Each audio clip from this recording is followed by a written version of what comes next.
السلام علیکم dear friends, آج ہم آپ کے ساتھ ایک بہت ہی خوبصورت جنزادی اور ایک نوجوان لڑکے کی کہانی پیش کریں گے۔ ایک انتہائی خوبصورت جنزادی جس کا نام سحرش تھا اور ایک نوجوان لڑکا جس کا نام راحت تھا۔ راحت اس جنزادی کی محبت میں اتنا ڈوب چکا تھا کہ اس کو یہ بھی پتہ تک نہ تھا کہ جس سے وہ محبت کر رہا ہے وہ انسان نہیں بلکہ کوئی اور مخلوق ہے، بلکہ وہ ایک جنزادی ہے۔ اس کا انجام کیا ہوا، اس پوری کہانی سننے کے بعد ہمیں پتہ چلے گا۔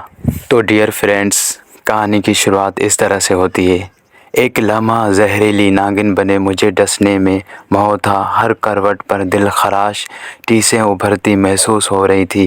سگریٹوں پر سگریٹ سلگائے اپنی سانسوں کو دھویں کی نظر کر رہا تھا۔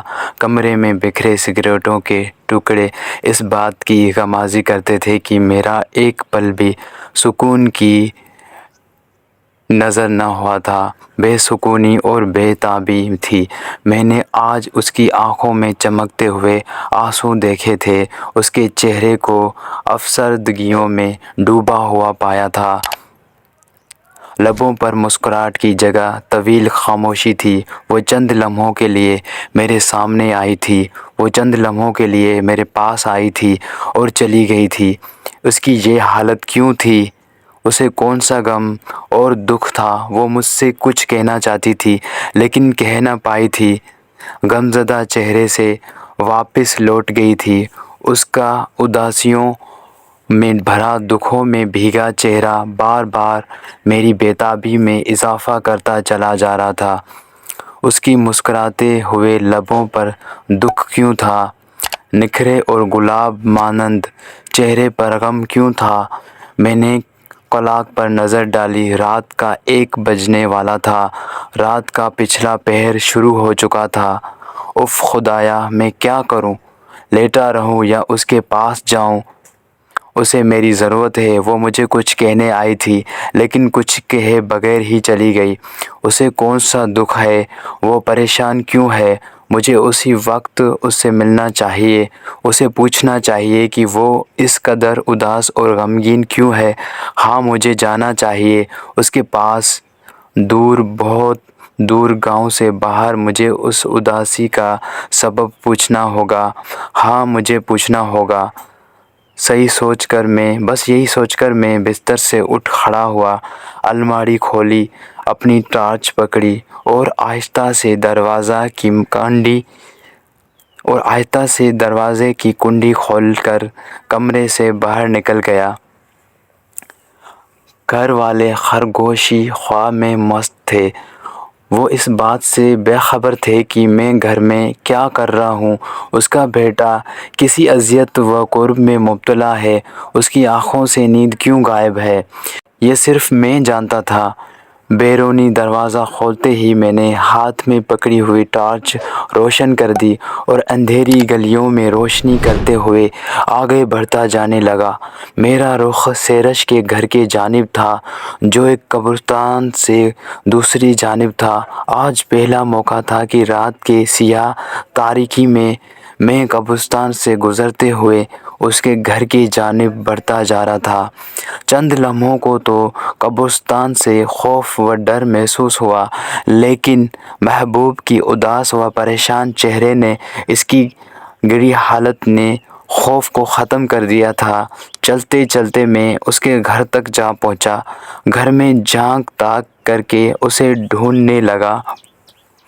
وہ کہیں دکھائی نہ دی۔ یا خدایا، وہ دکھائی کیوں نہیں دے رہی ہے؟ شاید سو رہی ہے۔ ہاں، وہ سو رہی ہوگی، یہ سوچ میرے دماغ میں ابھری۔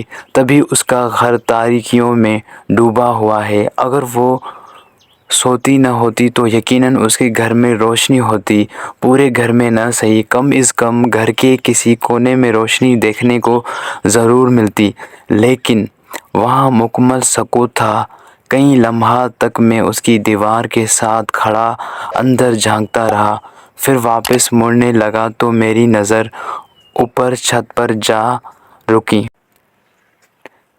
وہ چھت کے منڈیر پر ایک کونے میں اداس و پریشان بیٹھی دکھائی دی۔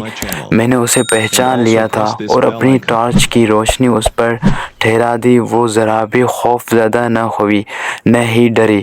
وہ ہمت والی اور مضبوط دل کی مالک تھی۔ راحت، اوپر آ جائیں۔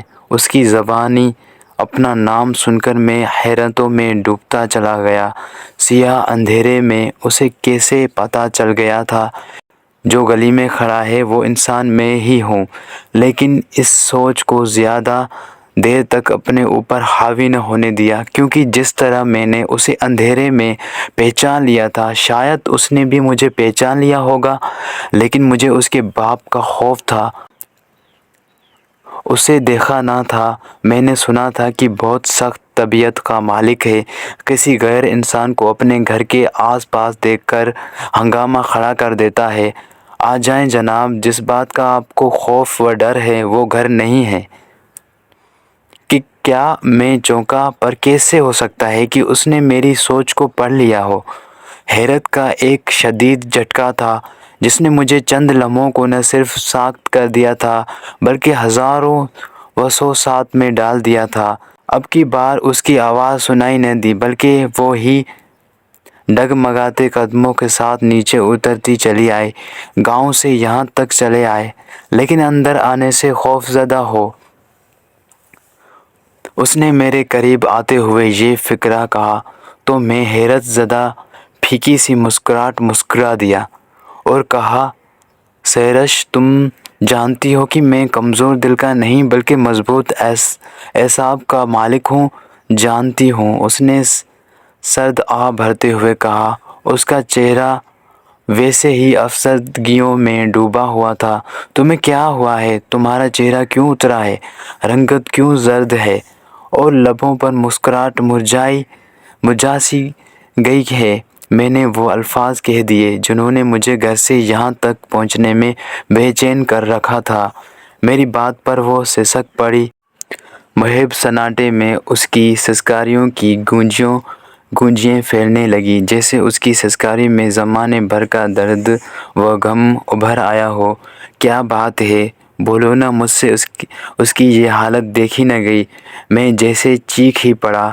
راحت، ایک بات تم سے کہنی ہے، اس نے روتے روتے کہا۔